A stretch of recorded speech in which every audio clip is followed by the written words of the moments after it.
Hello friends, કેમ છો બધા? સ્વાગત છે તમારું મારી ચેનલ કુકિંગ વિથ રિધિમાં. તો આજે આપણે બનાવીશું લીલી મેથી અને કોથમીરના થેપલા. તો જેના માટે આપણે થોડીક મેથી લેશું અને લીલી કોથમીર લેશું. મારે અહીંયા 2 વ્યક્તિ માટે બનાવવાના છે, તો હું એ મુજબ થોડું મેથીને કોથમીર લઈશ. અને જો તમારે વધારે લોકો માટે બનાવવાનું હોય તો તમારે એ મુજબ લીલા ધાણા અને લીલી મેથી લેવાની. તો જે લીલી મેથી અને લીલા ધાણાને નાની સાઈઝમાં સુધારી લેશું.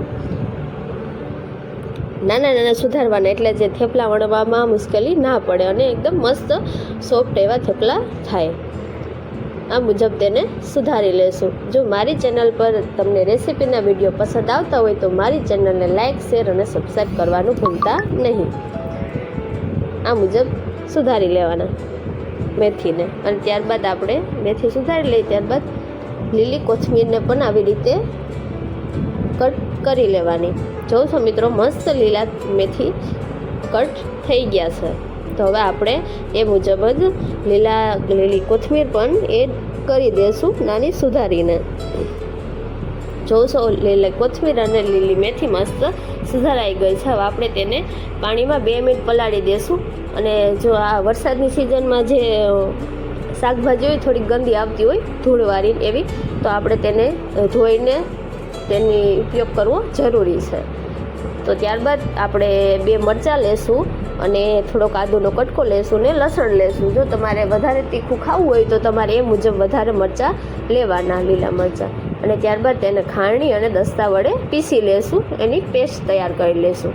અને ત્યારબાદ થેપલા બનાવવા માટે એક મોટું પાત્ર લેશું અને જે ધાણા અને ભાજી આપણે મસ્ત એવી ધોઈને તેમાં એડ કરી દેશું.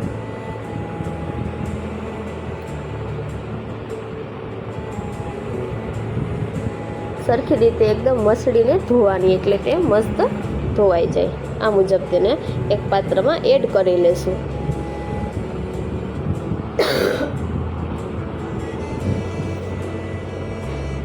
આ મુજબ એડ કરી લેવાનું. અને ત્યારબાદ તેમાં જે આપણે મસાલા નાખવાના હોય તે બધા એડ કરીશું. હવે ત્યારબાદ લસણ અને મરચાંની પેસ્ટ જે આપણે તૈયાર કરેલી હતી તે તેમાં ઉમેરી દેશું. આ મુજબ તેને ઉમેરી દેવાની. જો તમારે વધુ તીખું ખાવું હોય તો તમારે એ મુજબ લીલા મરચાં એડ કરવાના. અને ત્યારબાદ તેમાં બધા મસાલા એડ કરશું, જેમાં નમક, ધાણા જીરુંનો પાવડર અને લાલ ચટણી. નમક થોડુંક વધારે નાખવાનું, કેમ કે હજી આમાં ઘઉંનો લોટ ઉમેરાશે તો થોડુંક નમકનો સ્વાદ વિખાઈ જાય, તો તે ના વિખાય એટલા માટે નમક થોડુંક વધુ જ એડ કરી દેવાનું. ત્યારબાદ તેમાં લાલ ચટણી એડ કરવાની, જેવું તીખું આપણે રાખવું હોય તે મુજબ. અને હળદર વધારે એડ કરવાની, એટલે જે આપણે થેપલાનો કલર પીળો આવી જાય. અને ધાણા જીરુંનો પાવડર એડ કરી દેવાનો. આમાં જે આપણે ચાટ મસાલો ને એવું બધું પણ એડ કરી શકીએ. અને ત્યારબાદ તેમાં ચણાનો લોટ એડ કરવાનો. મારે અહીંયા 2 વ્યક્તિ માટે બનાવવાના છે, તો હું એ મુજબ બધો લોટ એડ કરીશ. જો તમારે વધારે લોકો માટે બનાવવો હોય તે મુજબ એડ કરવાનો. તો અહીંયા ચણાનો લોટ મેં 2 ચમચી એડ કર્યો છે. ત્યારબાદ તેમાં આપણે ઘઉંનો લોટ એડ કરીશું. આ મુજબ ઘઉંનો લોટ એડ કરી દેવાનો. અને ત્યારબાદ તેમાં ધીમે ધીમે પાણી નાખતું જવાનું અને તેને સારી રીતે મસળી લેવાનું.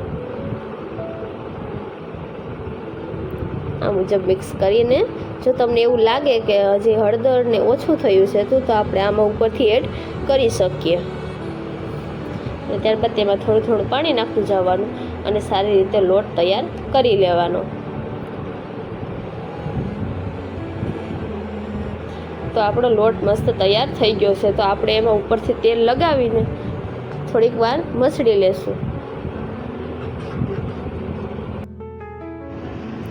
આ મુજબ તેલ એડ કરી દેવાનું તેમાં. અને ત્યારબાદ થોડીક વાર મસળી લેવાનું. લોટ જેટલો આપણે સારી રીતે મસળશું તેમજ જે આપણા થેપલા છે એ સોફ્ટ થશે, એકદમ નરમ થશે. આ મુજબ મસળી લેવાનું. અને ત્યારબાદ જે તવી લેવી હોય આપણે તેને ગરમ કરવા રાખી દેવાની ચૂલા ઉપર. આ મુજબ મસળી લેવાનું, એકદમ મસ્ત નરમ થઈ જાય ત્યાં સુધી.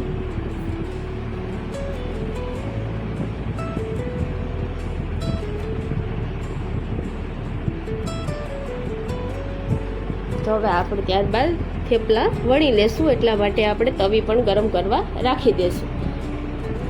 આ મુજબ જો મેં અહીંયા તેલમાં તળ્યા છે, તમે ઘીમાં પણ તળી શકો. ત્યારબાદ આપણે થેપલા વણી લેશું.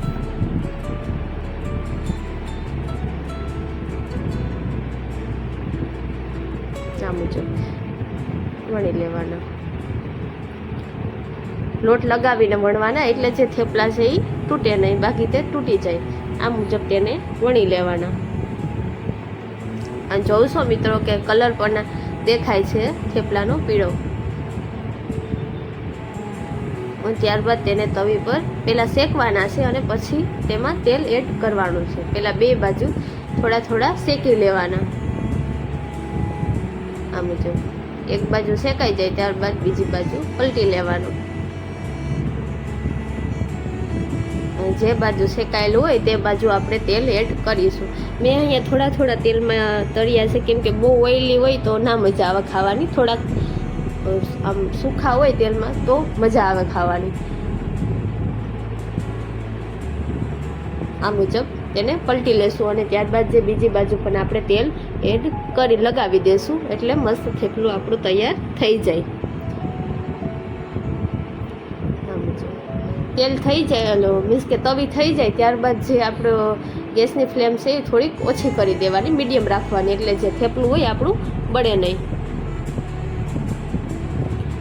આ મુજબ તેને શેકી લેવાના બંને બાજુ.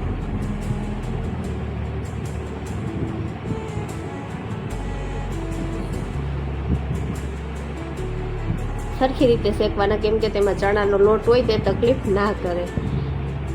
જોઉં છો મિત્રો, મસ્ત એવા જે થેપલા હતા મેથીને લીલી કોથમીરને એકદમ મસ્ત તૈયાર થઈ ગયા છે. તો મારી ચેનલ લાઈક, શેર ને સબસ્ક્રાઈબ કરવાનું ભૂલશો નહીં.